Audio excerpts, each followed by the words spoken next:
Hi friends, welcome to my channel. నేను మీ రాజు. ఈరోజు నేను చేస్తున్నటువంటి ఈ వీడియో యూట్యూబ్లోనే ఎవరు చేయలేదని అనుకుంటున్నాను.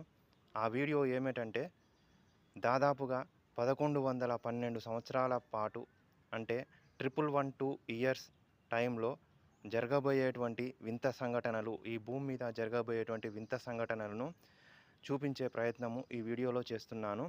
ఈ వింత సంఘటనలు కలియుగము 4999 సంవత్సరం నుండి కలియుగము 6111 సంవత్సరం వరకు దాదాపుగా 1112 1112 సంవత్సరాల కాలం పాటు జరగబోయే వింత సంఘటనలు, ఈ భూగ్రహం మీద మనం ఉన్నటువంటి భూగ్రహం మీద జరగబోయే ఈ 1112 సంవత్సరాల కాలం పాటు జరగబోయే వింత సంఘటనను ఈ వీడియోలో చూపించే ప్రయత్నం చేస్తున్నాను. వీడియో మొదటి నుంచి చివరి వరకు చాలా ఇంట్రెస్ట్గా ఉంటుంది. ఎక్కడ స్కిప్ చేయకుండా చూడండి. అలాగే చివరిలో మీ అభిప్రాయాలను నాకు కామెంట్ చేయండి. సాధారణంగా మనము ఏ చారిత్రాత్మక సంఘటన జరిగినా కూడా 4 ముఖ్యమైన విషయాలను తెలుసుకోవడం జరుగుతుంది. ఆ చారిత్రాత్మక సంఘటన ఎక్కడ జరిగింది, ఒకటి అంటే ఏ స్థలంలో జరిగింది, అలాగే ఏ రోజు జరిగింది, రెండవది, అలాగే మూడవది ఏ సంవత్సరంలో జరిగింది, అలాగే ఏ తేదీ రోజు అంటే ఏ డేట్ రోజు జరిగింది, ఏ ప్లేస్లో జరిగింది, ఏ డేట్ రోజు జరిగింది, ఏ రోజు జరిగింది, ఏ సంవత్సరంలో జరిగింది. ఈ విధంగా మనము ఏ చరిత్రాత్మక పుస్తకం చదివినా కూడా ఈ 4 సంఘటనల ఆధారంగా రాయడం జరుగుతుంది, చెప్పడం జరుగుతుంది ప్రస్తుతం ఉన్నటువంటి రోజులలో. కానీ ఇక్కడ స్క్రీన్లో చూపిస్తున్న యోగి మా కులగురువు శ్రీ పోతులూరి వీరబ్రహ్మేంద్ర స్వామి గారు. మా కులగురువు అయిన శ్రీ పోతులూరి వీరబ్రహ్మేంద్ర స్వామి గారు కాలజ్ఞానము ఆత్మబోధ అనే ఒక అద్భుతమైన గ్రంథం రాశాడు.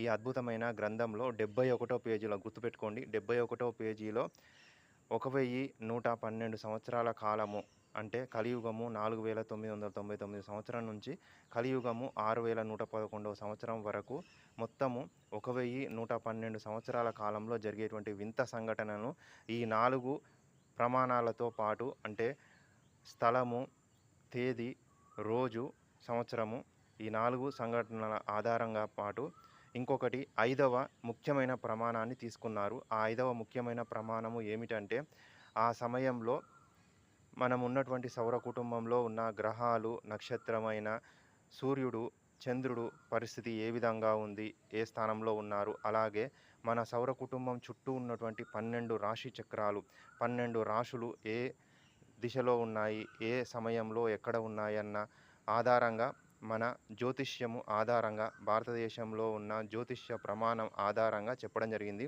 ఇది మన భారతదేశం గొప్పతనము.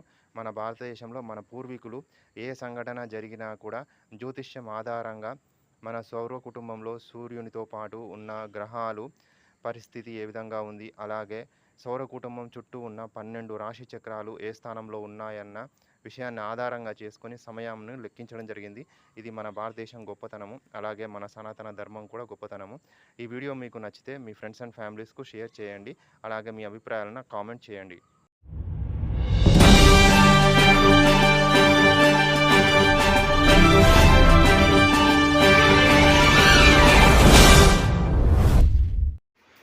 ఒక ఈత చెట్టు పగలునందు నిలబడి రాత్రులందు పరుండును. 8 ఏండ్లుండి శ్రీరామ శుద్ధ త్రయోదశి నాడు పడిపోవును. దేశమునకు క్షామము ఇదియే మొదలగును. అంటే ఈ సమయంలో దేశంలో కరువు కాటకాలు సంభవిస్తాయని మా కులగురువు తను రాసిన కాలజ్ఞానంలో 61వ పేజీలో వివరించడం జరిగింది. మీరు కూడా కాలజ్ఞానము చదివితే మీకు పూర్తి విషయాలు అర్థమవుతాయి. మీరు ఎప్పుడైనా కూడా మా కులగురువు రాసిన ఈ కాలజ్ఞానము ఆత్మబోధ చదివి ఉంటే మీ అభిప్రాయాలను నాకు కామెంట్ చేయండి. అలాగే సముద్ర జలములు కలుషితములైన కారణమున జలచరములు హరించును. గత కొన్ని రోజుల క్రితము మనము చూస్తున్నాము, ఆస్ట్రేలియా, జపాను, మెక్సికో, అలాగే భారతదేశంలో కూడా సముద్ర తీర ప్రాంతాలలో ఉన్న బీచ్లలో చాలా జంతువులు వచ్చి చనిపోవడం చూస్తున్నాము. తిమింగలాలు, అలాగే ఇంకా సముద్రంలో లోతులో నివసిస్తున్నటువంటి జీవరాశులు వచ్చి చనిపోవడం అనేది చూస్తున్నాము. దీనికి కారణం సముద్ర జలము కలుషితము కారణంగా మనము చేస్తున్నటువంటి కొన్ని మానవ తప్పిదాలు, అంటే వ్యర్థాలు, ప్లాస్టికు అలాంటి కొన్ని వ్యర్థ పదార్థాలు సముద్రంలో పడేయడం ద్వారా సముద్ర జలాలు కలుషితమై సముద్ర జలంలో నివసిస్తున్న జీవరాశులు, సముద్రాలలో నివసిస్తున్న జీవరాశులు వాటి ప్రాణాలను కోల్పోయి సముద్ర తీరాలకు వచ్చి చనిపోవడం జరుగుతుంది. ఇది మా కుల గురువు గారు రాసినటువంటి కాలజ్ఞానంలో 197వ పేజీలో వివరంగా చెప్పడం జరిగింది. మీరు కాలజ్ఞానం చదివితే మీకు పూర్తిగా అర్థమవుతుంది. ఈ వీడియో మీకు నచ్చితే లైక్ చేయండి, మీ ఫ్రెండ్స్ అండ్ ఫ్యామిలీస్కు షేర్ చేయండి. అలాగే నేను ప్రారంభించిన సనాతన్ ఛానల్ సబ్స్క్రైబ్ చేసుకోండి, పక్కనే ఉన్న బెల్ సింబల్ని యాక్టివేట్ చేసుకోండి. నేను చేస్తున్న లేటెస్ట్ వీడియోలను మీరు అప్డేట్స్ పొంది నా ఛానల్ను ఎంకరేజ్ చేయండి.